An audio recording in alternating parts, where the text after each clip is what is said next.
From the moment both men stepped into the ring, it felt less like a modern boxing match and more like the revival of a deep-rooted rivalry, the kind that carries generations of history and pressure behind every exchanged glance.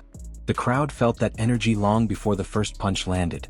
Chris Eubank Jr. walking in with the icy composure of a man who had fought at world level, whose resume spanned champions and monsters across multiple divisions. And Connor Benn, burning with the intensity and defiance of a man who refuses to accept limits, stepping into a weight class that by all logic did not belong to him. This was never just a contest of fists. It was a war of families, legacies, and the shadows of fathers who built the sport into something mythical. That pressure carried into every second of the night. Eubank's timing appeared early, the left hand sliding in, the right hand carving through space with the confidence of a man who felt physically superior.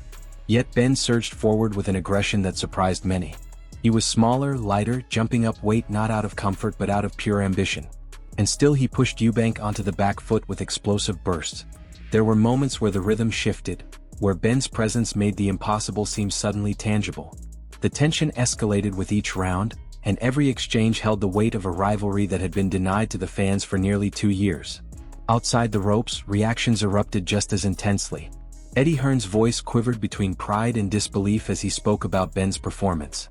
To him, this was the unveiling of a new star, a fighter forged through chaos and controversy who had somehow emerged stronger. Hearn saw something magical, an energy that didn't fade even as Benn moved up 2 full weight classes. For him, tonight wasn't just a fight. It was a rebirth, a reclamation. Proof that Benn could carry the people's energy despite the storms he had been weathering for years. And even as he acknowledged respect for Eubank, the praise he showered on Benn reflected a promoter witnessing a transformation. From others, however, came a colder, more brutal assessment of what had unfolded. Many questioned whether Benn could truly match a fighter who had spent his life sparring with world champions. They saw a man who fought bravely but still banged against a wall of experience and size. Analysts watched the way Eubank controlled the range, the way Benn's bursts required enormous effort, the way fatigue began to whisper in the corners of his movement. They couldn't deny the heart Benn showed, but they also couldn't deny how heavy the challenge was for him. The aftermath brought a mixture of injury updates and emotional contradictions.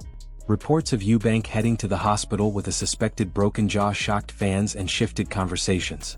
Benn made it clear that while he respected the result, he felt he had taken something deeper from Eubank, a sense of soul, confidence, or composure that seemed shaken in the ring. He framed the night not simply through scorecards but through damage, identity, and the subtle psychological victories that linger long after the cameras stop rolling. And yet, behind those declarations was the quiet truth that both men were battered in different ways, both had tasted risk, both had walked through danger. Roy Jones Jr., who had once trained Eubank, added a voice rooted in experience. While he favored his former fighter, he reminded the world that power does not care about weight classes. One clean shot could flip the narrative instantly. He respected Benn's explosiveness, understanding that one window of opportunity, just one, could change everything. But even with that acknowledgement, he leaned toward Eubank's size, experience, and improved fundamentals, placing him in the position of the expected victor. Then came Carl Froch, armed with memories of his own bitter rivalry and the painful lessons that only big fights can teach. Froch understood the danger of underestimating a fired-up opponent, but he also recognized the reality of pedigree. To him, Eubank had fought on bigger stages, carried heavier bodies, and survived harder nights. He didn't deny Benn's heart, but he didn't hesitate in identifying Eubank as the man more prepared for this stage. Froch saw in Benn a fighter who had the will, but not yet the world-level depth of experience that shaped Eubank. Amir Khan added another layer of complexity, shifting sides as he considered the weight difference. He admitted his early belief in Benn, only to reconsider when he imagined the true impact of jumping 2 divisions. Khan knew the brutality of moving up in weight all too well. Even if Eubank wasn't a Canelo-level puncher, he still possessed the natural physicality of a bigger man, something that can't be ignored in a fight where both men intend to stand in the center and trade. Promoter Ben Shalom highlighted the volatility perfectly. He expected mayhem. He expected a firefight. He expected neither man to box cautiously. And he was willing to bet enormous money on Eubank finishing the show by the mid-rounds. For Shalom, the story was simple. 2 proud warriors. 2 aggressive styles. 1 ring too small for safety. And a world waiting to see who would break first. Even Chris Eubank Sr., whose legacy loomed over the entire event, questioned the fairness of the matchup. He worried for his son's health. He feared the consequences of manipulating weight, of shifting divisions, of chasing spectacle instead of balance. His warnings carried the weight of experience, of battles fought under the bright lights and lessons carved in blood. The matchup in every angle became a storm of opinions, emotions, technical evaluations, and generational tension. Benn's only hope, many argued, was to turn the fight into a maul early, because if the round stretched, Eubank's size would begin to suffocate him. But no matter the predictions, no matter the analysis, what both men delivered was a reminder of why boxing remains one of the most gripping forms of storytelling. Two fighters from legendary families stepping into the ring to write their own chapter, not as sons of icons but as warriors of the present moment.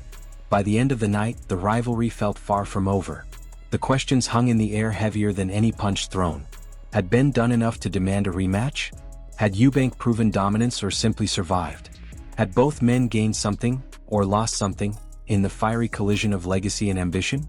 And perhaps that is the true mark of a legendary rivalry. It does not end with the bell. It lingers, it expands, it becomes myth. If you enjoyed this breakdown of one of boxing's most emotionally charged matchups, make sure to like the video and subscribe for more deep dive storytelling. What do you think happens next for Eubank and Benn? Does their rivalry continue, or was this chapter the defining moment? Share your thoughts in the comments below, and stay tuned for more dramatic moments from the world of combat sports.